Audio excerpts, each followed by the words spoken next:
मित्राणि नमस्कारः। संस्कृतयात्रायां भवतां सर्वेषां हार्दिकं स्वागतम् अभिनंदनम्। संस्कृत यात्रा के 20वें भाग में आप सभी का हार्दिक स्वागत और वंदन है। हमारी यात्रा आप सभी के सहयोग से बहुत अच्छी चल रही है। इस यात्रा को आगे बढ़ाने में हमारे आदरणीय रामकृष्ण महोदय हैं। महोदय नमस्कारः। नमस्कारः। स्वास्थ्यं कथमस्ति? स्वास्थ्यं बहु सम्यक् अस्ति। वाह, बहु समीचीनं। तो मित्राणि, अद्यतन श्लोकं भवतां समक्षे अहं प्रस्तौमि। नास्ति विद्या समो बन्धुः, नास्ति विद्या समः सुहृता, नास्ति विद्या समं वित्तं, नास्ति विद्या समं सुखम। मैं एक बार और बोल रहा हूं, ध्यान से सुनेंगे। नास्ति विद्या समो बंधुः, नास्ति विद्या समः सुहृता, नास्ति विद्या समं वित्तम, नास्ति विद्या समं सुखम। तो अस्य श्लोकस्य विश्लेषणम् अन्वयं च रामकृष्ण महोदयः करोति। महोदय, अस्माकं संस्कृत यात्रायाः ये मित्राणि सन्ति तेषां किञ्चित् मार्गदर्शनं कुर्वन्तु। एतस्मिन् सुभाषिते सुभाषितकारः विद्यायाः महत्त्वं बोधयति।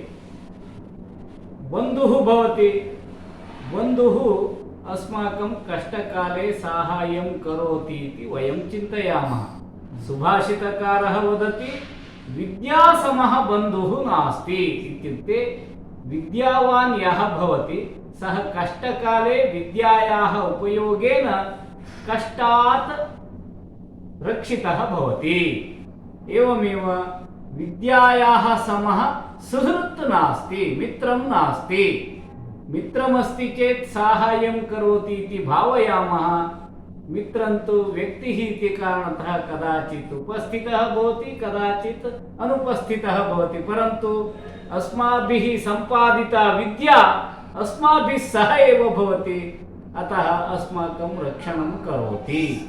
एवमेव वयं वित्तं कष्टकाले सहायं करोति इति चिन्तयामः, परन्तु वित्तमपि क्षणे क्षणे परिवर्तते। तर्हि शाश्वतरीत्या अस्माकं साहाय्यं विद्या एव करोति। विद्यायाः समं धनं नास्ति। सर्वधनप्रधानम् इत्यपि पूर्वतनसुभाषितकाराः धनस्य विषये, विद्यायाः विषये प्रथमस्थानं दत्तवन्तः। नास्ति विद्या समो बन्धुः इत्यपि उक्तवन्तः। इत्युक्ते वित्तस्य अपेक्षया विद्या अस्माकं साहाय्यं करोति। एवमेव सुखम् इति वयं धनस्य पृष्ठतः धावामः चेत् मरीचिका एव भवति, सुखं न लभ्यते। विद्यायाः सम्पादनेन एव सुखं लभ्यते। अतः विद्या एव सुखं, विद्या एव वित्तं, विद्या एव सुहृत्, विद्या एव बन्धुः इति मत्वा जीवनस्य परमं लक्ष्यं विद्यायाः सम्पादनं। विद्यासङ्ग्रहेण प्रकाशः भवति जीवने। सत्यम् इति सुभाषितकारः सुन्दरतया विद्यायाः स्थानं दर्शितवान् अस्ति। वयं विद्यारताः भवामः। भारतम् इत्युक्ते भासि रतं भारतं, तादृशाः भारतीयाः वयं भवामः। समीचीनं। तो मित्राणि, भवन्तः सर्वे अपि रामकृष्ण महोदयस्य विस्तारपूर्वकं श्रुतवन्तः। अधुना तस्य अहं हिंदी अनुवादं करोमि। तो सुभाषितकार यहाँ पे 4 बातें कह रहे हैं, 4 प्रकार की बातें कह रहे हैं, और वो कौन कौन से है आप संस्कृत यात्रा में बने रहें, मैं आपको विस्तार पूर्वक बताता हूं।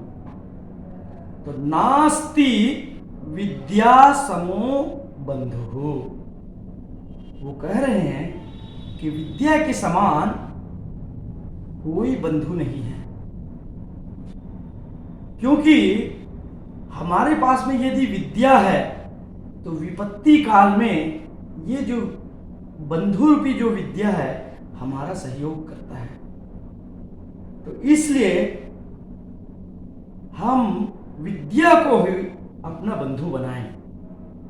समय के अनुसार यदि विद्या हमें वो सब कुछ देता है तो बंधु के रूप में वो हमको सहयोग करता है। जिस प्रकार से बंधु मित्र सहयोग करते हैं, उसी प्रकार से वो हमारा जो बंधु है वो समय में आ सकता है। मनुष्य रूपी जो बंधु है कभी समय में आ सकता है, कभी नहीं आ सकता है, किंतु विद्या रूपी जो बंधु है वो कहीं यदि हमारे पास में है तो वो आपके साथ नित्य प्रतिदिनम नित्य क्षण प्रतिक्षण प्रतिपल आपके साथ है, तो वो आपका सहयोग करेगा, वो आपको आगे ले जाएगा।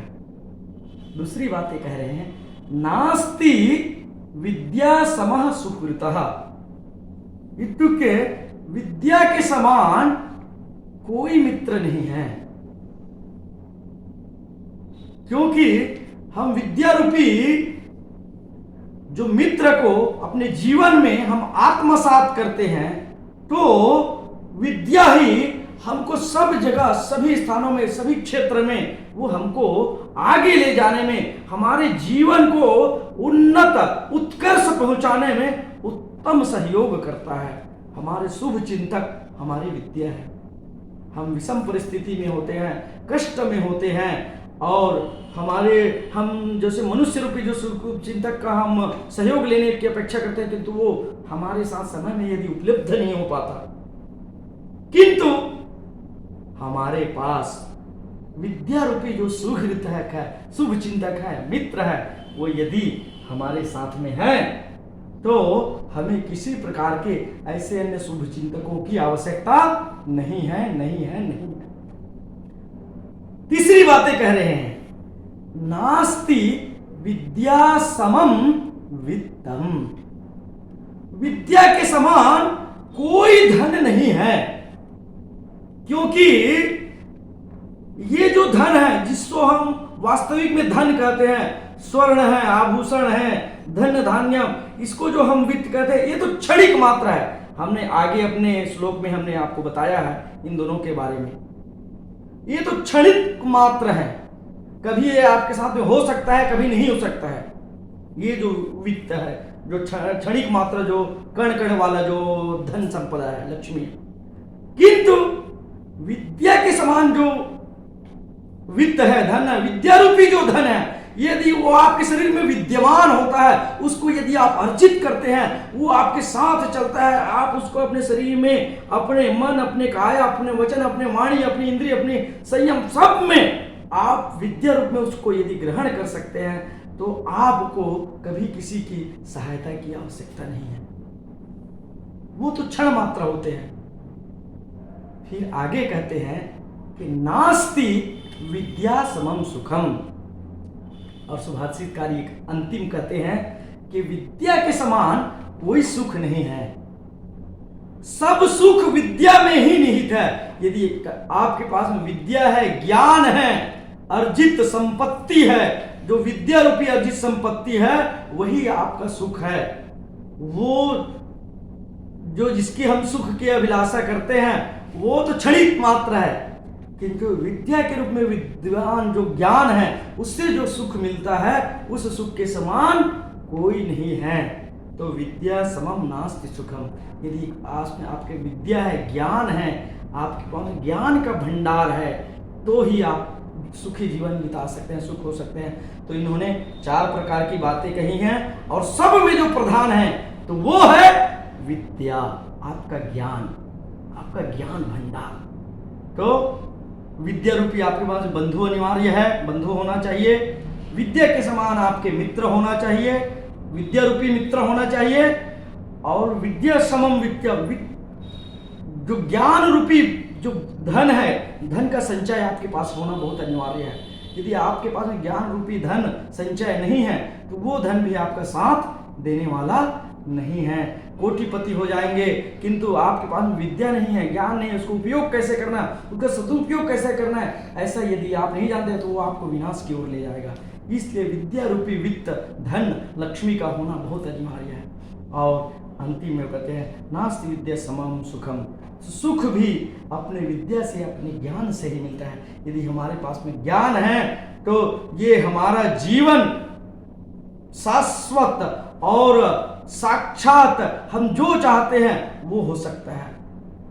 रामकृष्ण जी ने अंतिम वाक्य के भारतम, भा प्रथम शब्द, रतः,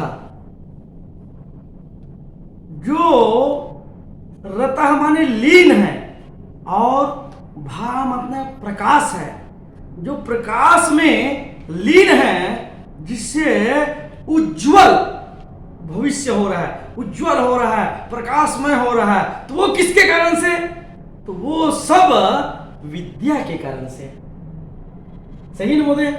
तो यदि हम सभी के पास में यदि विद्या रूपी बंधु है, विद्या रूपी मित्र है और विद्या रूपी वित्त, मित्र के धन है, लक्ष्मी है, और विद्या के समान विद्या रूपी हमारे पास में सुख है, तो हमको किसी भी प्रकार के ऐश्वर्य की आवश्यकता नहीं है। यदि हमारे पास में विद्या है, ज्ञान का भंडार है, संचित विद्या है, संपूर्ण ज्ञान है, तो हम सब कुछ अर्जित कर सकते हैं, हम सब कुछ पा सकते हैं अपने जीवन में। किंतु हमारे पास में ज्ञान ही नहीं है, विद्या ही नहीं है, शिक्षा ही नहीं है, तो हम कुछ भी अर्जित नहीं कर सकते। अर्जित करने के बाद भी वो हमारा कोई काम का नहीं है। तो इसलिए विद्या, जीवन में विद्या का होना बहुत अनिवार्य है। तो विद्या हमको बंधु के रूप में सहयोग करती है, विद्या हमको मित्र के रूप में सहयोग करती है, और विद्या हमें लक्ष्मी के रूप में, धन के रूप में सहयोग करती है, और विद्या से ही हमें सुख मिलता है।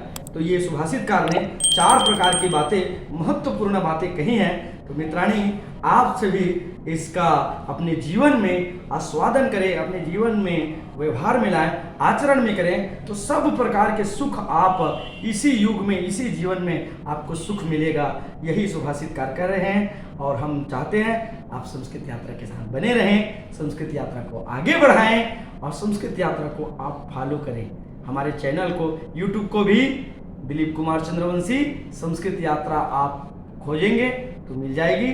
फेसबुक में राजा दिलीप चंद्रवंशी संस्कृत यात्रा ऐसा हिंदी में लिखा है, उसमें आप जाएंगे तो भी आपको ये सारे सुभाषित और श्लोक, उत्तम उत्तम विचार ये आपको मिलेंगे।